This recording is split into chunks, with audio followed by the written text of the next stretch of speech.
Hey everyone, it's Peter Kerr from Rock Daydream Nation, and I've got a special guest to the channel. I've got Liam Hare from Pulse 94.7 FM, and also the panelist of the Aussie Wrecking Crew. How are you, mate? Fantastic. Great to be back as always and ready for another round of discussions. Yeah, absolutely.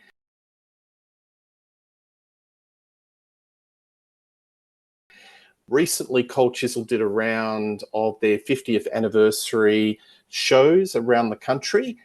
And one thing that constantly is a head scratch to me is why wasn't Cold Chisel massive or a big act outside Australia? Liam, what was just starting with your history with Cold Chisel? What was the first song or encounter with Cold Chisel?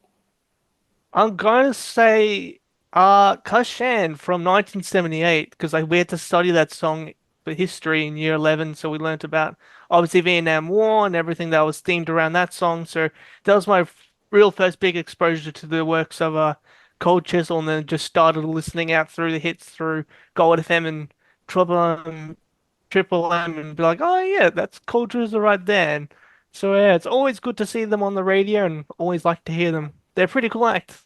Yeah, so it's been sort of educated. It's part of the school curriculum that Cold Chisel songs. So this band can attract hundreds of thousands of people. Now, there was a recent Facebook post of a commentator from Canada, and he took an aerial shot of Cold Chisel in the 50th anniversary show over Ballarat. And it was like the crowd was 40,000. And he said, this band is attracting these crowds in Australia on their 50th anniversary, but in America and the US and Canada, unheard, unknown. Yeah. Liam, do you have a theory why Cold Chisel didn't sort of make it or translate over to overseas? Any particular? Oh yeah. I know we were when we were talking about it when I did mention Skyhooks, how they didn't were received very well. I think it's not more or less the sound that Australia had. I think it could have been that they could have gone a different way. So they could have gone UK first, Europe, and they were doing pretty fine because there is a Rock and Palace gig out there from 1982 that you can purchase on DVD that has them performing in the early 80s in Europe. So it looks like they were starting to crack into Europe. But I think it's just yet again, Americans are a bit picky when it comes to what type of sound makes the top 40. And unfortunately, despite how great Cold Chisel were here in Australia, I don't think it just really translated well in sales with the 1980 album that was released, only cracking the top 150. Maybe let's break it down with the sound. So when I was seeing the show, I saw the final show at Kudos Arena in Sydney on Wednesday. The intro tape before the show was a lot of rockabilly music. There was a lot of music from the 50s playing, like Jerry Lee Lewis, that rockabilly. And I thought, this is interesting. Yeah. And I was swept up with the show. It was excellent. The playing was beautiful, and they were fully engaged. Jimmy Barnes, Ian Moss, the whole band. I was just thinking a lot of their music is very much rooted in traditional 50s rock. And I'm thinking that when they tried to Yeah, break it it is. big in America in the late 70s and early 80s, was that a style of music that may have been a little bit out of step? So, what was breaking big in America in the early 80s was AOR, like your Journeys, your REO Speedwagons, your Styx. Then you had New Wave. Did they not fit into those niches? Maybe it was just too difficult for the radio programmers to put, songs from East. Now let's look at East. Choir Girl, Cheap Wine. Was that a little bit difficult for radio programmers in that era? Go, where does this fit? Yeah, that could definitely be a logical explanation because in some sort of ways, like as you mentioned, like the rockabilly sound was very much popular back then, but I guess the rock was still there. Like you had AC/DC coming through, obviously LRB were blowing up America by storm in the late 70s. So there was definitely potential for Cold Chisel to make a spot, but I guess maybe the genre just wasn't really fitting with the trend. But yeah, I definitely mentioned as those songs could have definitely made like maybe college radio, kind of the same way LRB was going in when they Yeah, first came in. but Cold Chisel were very versatile. They also flirtated with a little bit of reggae. There was a little bit of new wave. Their palette was very wide. You had everyone in the band could write. You had Don Walker, who was the predominant songwriter, and he's like right up there with like he's kind of Dylan-esque. He's one of the top pantheon of Australian songwriters. Steve Presswich, he did some wonderful songs. Jimmy Barnes, Ian Moss, Phil Small, they all wrote in the band. And there's not many Australian bands, if not international bands, that all write, do they? Yeah. Absolutely none. So I'm just thinking like Breakfast at Sweethearts, that had a different sound to it. You also had the rockers like Got Nothing I Want, Jimmy Barnes. That could have gone into the hard rock crowd. I don't know. Do you think they may have been too versatile for their own good? Uh, Plausible, yes. I do think about the track because I do have the seven of it in one of my tubs. LRB did the cover in 1986 of When the War Is Over from 1982 and figured that LRB was still very much doing numbers in America at that time. It definitely could have been plausible that yes, maybe the different styles were kind of contradicting to what American charts were wanting, but at the same time, as you mentioned, there was those certain type of genres that really could have fitted in with the American charts quite well, especially with the new wave stuff that was coming through. Yeah, When the Is Over has been covered by quite a few bands. Uriah Heep had a stab at it, John Farnham. But again, it's just such a wonderful song. Let's look at some of the songs like Don Walker, K Sand, Shipping Steel, Breakfast at Sweethearts, Cheap Wine, Standing on the Outside, Star Hotel, Four Walls, Saturday Night, 20th Century. Man, that's a pretty tidy repertoire of songwriting, isn't it? That's Don Walker. Steve Presswich, Flame Trees, arguably Cold Chisel's great song, if not one of the Yes. greatest Australian songs of all time, which was a co-write with Don Walker. When the War Is Over, Forever Now. Jimmy Barnes, You Got Nothing I Want, Rising Sun, Goodbye, Astrid Goodbye, No Sense. I'm just cherry picking some my favourites and some of the more classic hits. Ian Moss, Bow River, Phil Small, My Baby. It's just the songs I've just listed there are just so versatile. So they're not just in that niche of Aussie pub rock, four on the floor, let's have a good time with a little bit of rockabilly. There's such a divergent type of sonics there, but it is a total head scratch as to why they just didn't translate. Now, I know when they went over to America, they were put on a bill with REO Speedwagon and Journey, and maybe they were at the start of the bill and it just was a disaster and they just gave up. Do you think maybe they didn't? I don't know if the words try hard enough, but they should have maybe stuck at it a little bit more and maybe based themselves in America. They might have had a chance. Like In Excess, they sort of camped Yeah. in America and just, toured. Yeah, that's exactly right. They could have done that, or maybe like tried out with different supporting different bands. Like they could have done like the Doobie Brothers, or maybe some of the yacht rock ones could have worked quite well with that reggae feel. Yeah. So you're a radio programmer, Liam, in America in 81. Where would you Yes. put East? Okay, so let's look at here's East. Okay. So Yep. here what are the songs? Standing on the Outside, Choir Girl, My Baby, Cheap Wine. They're the singles or the singles that stick out. Where would you Yes. program them and what tour would you put this band on, knowing the artists in around that Okay. era, 80, 81? To 80, 81. So looking at it in popularity sense, Styx was still going pretty strong. They obviously had Babe, and then they had Best of Times and all that. So in terms of touring placements, as I mentioned earlier, the yacht rock scene could have been a good one for those type of hits. So Doobie Brothers and trying to think of What another. about John Kellum? What about John Cougar or Bruce Springsteen? Because Oh yeah, I'm East Street.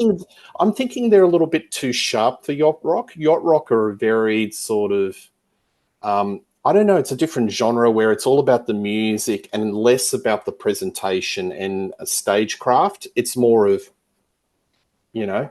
Yeah. I'm thinking their songs are about Australia. They're about experiences. Sometimes they're social, political. They're observational.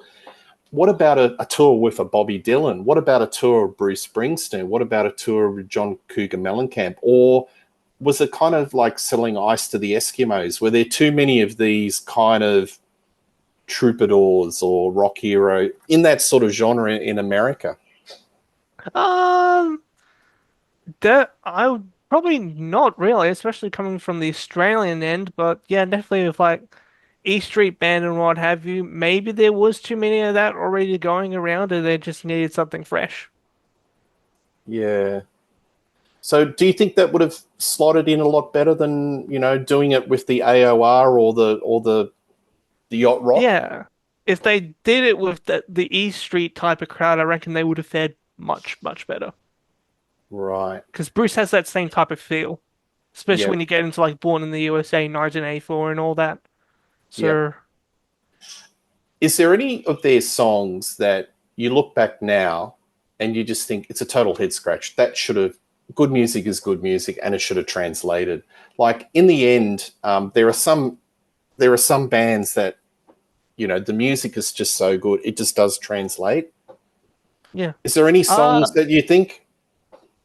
I probably would think Forever Now could have been a good one that would have done really good on the mainstream rock charts in 1982. It has that good feeling that sort of those rock acts were going for, but also that one there as well, and Flame Trees as well. That would have been another great one that really showcases like Australian, like the Australian scene in general. So yeah, those two Yeah, songs, I think. yeah. Okay, so we briefly touched upon Cold Chisel maybe doing the other way and going to England. How do you think that would have gone? So what's in England? England is new romantic, new wave, post punk. Do you think there was a market for that sort of street cred Aussie rock, pub rock? Because look at the other acts. I mean, the only act that really sort of translated and went down that road, even stylistically, was AC/DC, wasn't it? I can't think of any other acts that Yeah, went through into AC/DC and England and Tats and the Tats, but in a very niche um, sort of thing. yeah. I feel like they would have stuck with Europe first before they tried for the UK. Because I feel like there was a bit more of a rock scene within the European landscape that would have probably taken them on more much well, and then jump over to the UK, and then go from there. Yeah. What I'm alluding Because to is yeah, maybe this genre of music, which we can't exactly pigeonhole or pinpoint, is just so niche to our country. You know what I'm saying? It couldn't yeah, succeed overseas because it's like a square peg in a round hole. Okay, Men at yeah. Work. Why did Men at Work succeed in America comparative to a Cold Chisel? Novelty song, something a little bit quirky. The singer sounded like Men at Sting. Work. Yeah. Yeah, it was definitely, I think, more or less like what you mentioned before, the novelty songs Down Under, Dr. Heckle, Mr. Jive, and then also the serious songs Overkill, It's a Mistake. They did really well there too. And I think it was just they were bringing the Aussie flavor and icon through this sort of really catchy lens that everyone could digest. So with hard rock, you can't really classify Cold Chisel as hard rock, can you? No, I think it's more just general, like just general rock in general. Again, it comes up with this dilemma with this band. They're sort of like they cover all these multi different types of genres of music, but it's too difficult to pinpoint it to one particular genre of music. and that may have been their detriment. Yeah. Maybe it was the wrong time for Cold Chisel. Do you think like a lot of alternative bands in the later 80s were becoming bigger in America, like REM? There was a bit more of a receptiveness to bands that just, had challenging lyrics that were more, storytelling, less aversion to location. Like Midnight Oil had a breakthrough in the late 80s with, some of their albums. And they were so distinctly Australian that involved Australian issues. And that was, one of the topics we've spoken on another show, that Skyhooks was so Melbourne, so specific to a particular time and place that, the audiences that were seeing them on that tour in America of, what was it, Foghat and Uriah Heep would be going, oh, what's this all about? But do you think maybe they weren't quite at the right time? Maybe they were ahead of the times. And let's face it, the late 80s, Mellencamp was really at his peak with Scarecrow, etc. Yeah. And also Springsteen, he was huge. Probably maybe if they started in the 80s and then worked their way up and definitely had that success during the late 80s, then they could join like Midnight Oil and what have you and ride that success of the alternative sort of charts in America and then really go from there. Yeah. So you're the manager, you're the PR for Warner Brothers internationally. What would be your marketing campaign with Cold Chisel? All right, so if I was to try and break them in, um,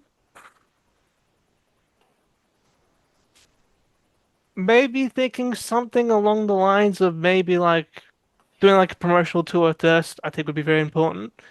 And would be able to get all the sort of the general public in. They can have Q&As and what have you, and then start doing sort of supporting tours with some of the acts like REM, and you'd have Springsteen then obviously as well, and then maybe have like a joint tour with Midnight Oil across America in 87, 88 as they ride off their success of Diesel and Dust.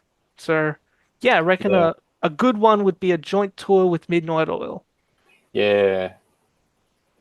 It's a strange one because you think it's kind of, are they a bit oil and water, Chisel and Midnight Oil? I I don't think think, I don't have to research that, but I don't sort of think that. I'd be interested to know if they've ever toured together. Maybe in the pub rock traps, yeah.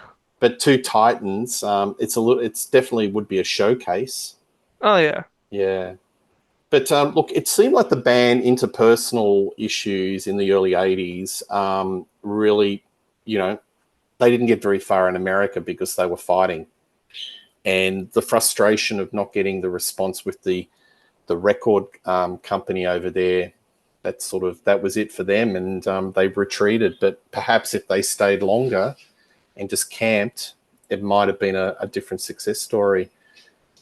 I guess in your journeys with looking at rock, different rock acts, it seems to be impossible or very rare for an act to base themselves in Australia and be big overseas in that era, pre-internet. Well, I think as you know, Cold Chisel, as you said, they didn't really try again, but then you had, say for example, you had New Zealand acts who were kind of doing all right, like Split Enz, even though they're more of a pop feel. But when Crowded House came along, and then they took the world by storm within pretty much a year or two, and then started sort of recording over there as well. I But think, they're kind of regarded as a one-hit wonder because that first yeah, album, they were nudging at number one. That was it. So the second album didn't go as well. So yeah, I mean, those bands like Split Enz and Crowded House, they sort of had a fleeting moment, but not that longevity, which raises a whole different discussion point. Timing, the acts that you're touring with, the material, the record company support, that's all integral, isn't it? So Cold Chisel, they reunited. They did a number of albums later, but that was more of for the Australian audiences. I don't think they had an appetite to try to go back and conquer the world. It was sort of more of there was a fever to hear them record more work. But Yeah. so, any final words about Cold Chisel and why they didn't make it big?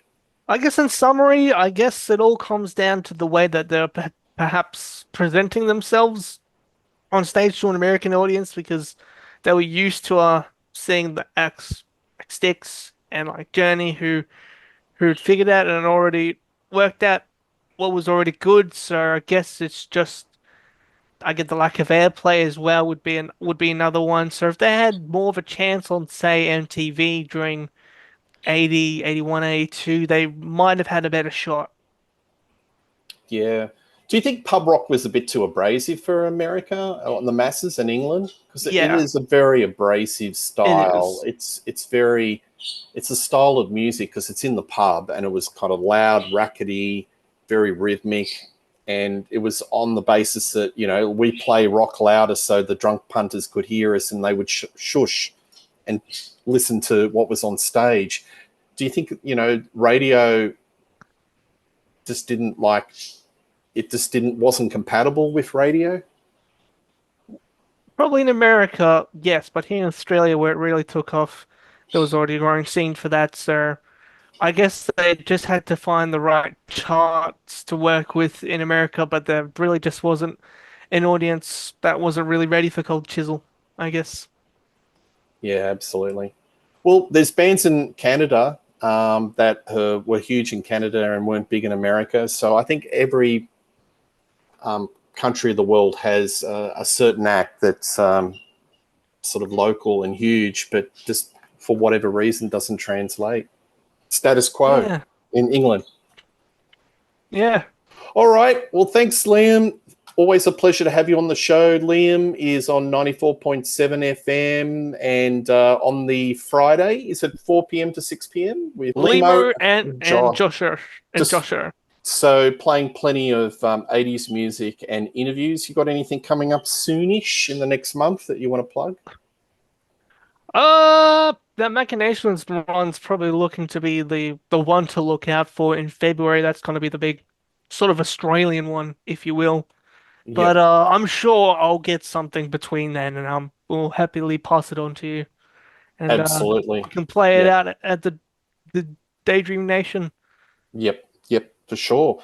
And also with the we've got a show coming up, or if not already, when this plays with the Aussie Wrecking Crew, where we're doing a show on Dark Horse Australian albums. So probably just everyone's going to be picking an album that folks may have overlooked. But Yeah, yeah, pleasure to have you on the show. Please like and subscribe to Rock Daydream Nation. Listen to a Cold Chisel album. I'm sure they're going to do more shows in the future. It didn't feel like the end. It felt like the sort of the beginning. maybe they'll do maybe I they'll think do Geelong next year. That'll be that great. I think they're going to continue on. But it was a pleasure to see them, and yeah, just check them out. All right, Yeah. cheers, everyone. Have a good one. See ya.